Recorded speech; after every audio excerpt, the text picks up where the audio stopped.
Otros tipos de oratoria deliberativa, llamamos oratoria deliberativa a las entrevistas precisamente, son la mesa redonda y el coloquio. La mesa redonda es una reunión de especialistas. ¿Y por qué la mesa redonda se diferencia del debate?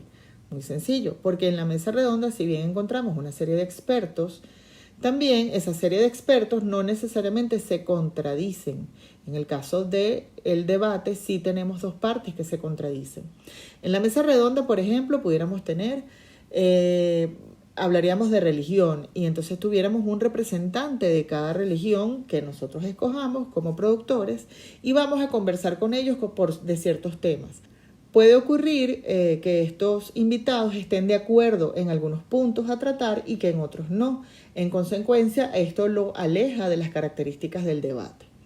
Luego, un coloquio es una forma de hacer periodismo muy particular. Hay varios entrevistadores, hay varios entrevistados y aquello se convierte en una sola conversación. Es decir, hay momentos en que el rol de los entrevistadores y los entrevistados no existe.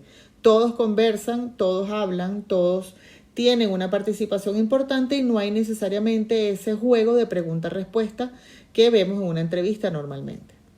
Vamos a conversar ahora sobre el uso de todos estos conceptos que hemos hablado en los videos, en este video y en los videos anteriores, en los medios de comunicación.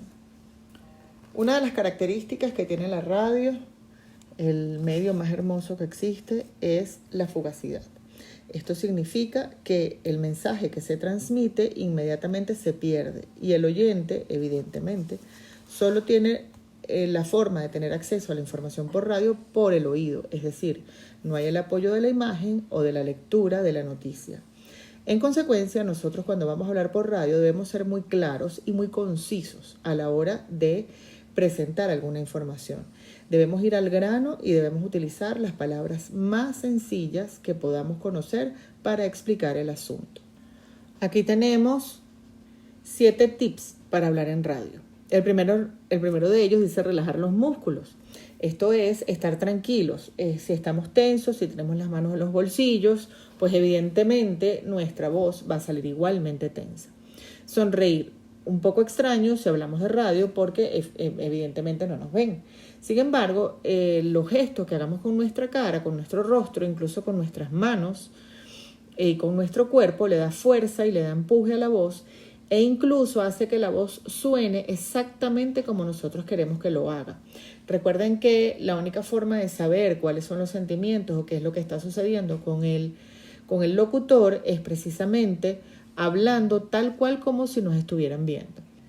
El micrófono debe estar a 1/4 de la boca. Esto es el plano normal, cuando vamos a conversar con un entrevistado, cuando tenemos un programa de revista, de música, etcétera, no cuando estamos haciendo algún dramático, que entonces la voz necesita otro efecto. Estamos hablando en condiciones normales. 1/4 significa que lo vamos a medir con nuestra mano, con el dedo chiquito y el dedo gordo abiertos y vamos a ponernos el dedo gordo en la boca y el dedo chiquito debe tocar el micrófono. Hablar con el lenguaje acostumbrado, por supuesto, tenemos que guardar el respeto de las palabras adecuadas, pero siempre con un lenguaje sencillo. Es importante cuando estemos en radio, en la cabina de radio, que no le estamos hablando al micrófono, le estamos hablando a un grupo de personas que nos escucha del otro lado del aparato y en consecuencia a ellos a quien nos debemos dirigir. Luego, elevar el tono para mostrar énfasis, etcétera, modular. Jugar con todas estas características que les hablé cuando hablábamos de la expresión oral, que tienen que ver con nuestra voz y la forma en que jugamos, con el volumen, con la velocidad, con la modulación. Es importante entender que en radio, si vamos a estar enojados, pues el enojo debe ser mayor. ¿Por qué? Porque en radio debemos darle más énfasis a estas emociones y a las emociones que queremos presentar. Por último, controlar las tomas de aire. Recuerden que estamos hablando hacia un micrófono y el micrófono amplifica todo lo que está recibiendo, todo el ruido que está recibiendo. Y en consecuencia nuestra respiración se puede escuchar mucho más duro que si estuviéramos hablando allí, igual que el chasquido. ¿Qué es el chasquido? El chasquido es esto. Esto que suena algo así como cuando unimos la boca y... ¿sí? Eso si lo hacemos de pronto en un discurso que estamos frente a un público, pues no suena tan grave, aunque debemos evitarlo porque puede incluso llegar a ser una muletilla. En lugar de una muletilla con un silencio o una muletilla con una palabra, pues se convierte en una muletilla con un ruido. Y por supuesto en radio se escucha peor.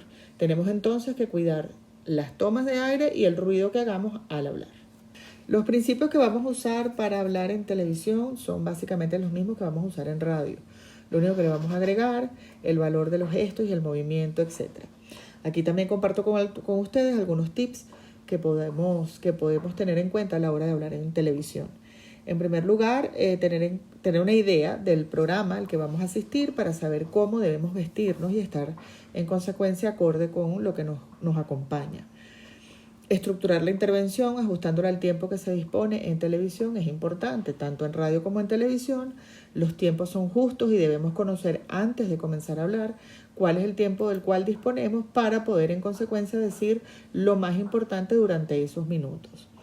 Luego, y esto es difícil, así como les comenté que en radio debemos hablarle a la gente que nos escucha y no al micrófono, en televisión, pues el escenario es mucho más movido y agitado porque tenemos no solamente con las personas que estamos conversando, sino los camarógrafos, las luces, las cámaras, por supuesto, las personas que hacen de producción, etcétera, etcétera. Entonces debemos hacer todo lo posible por no distraernos con estos movimientos.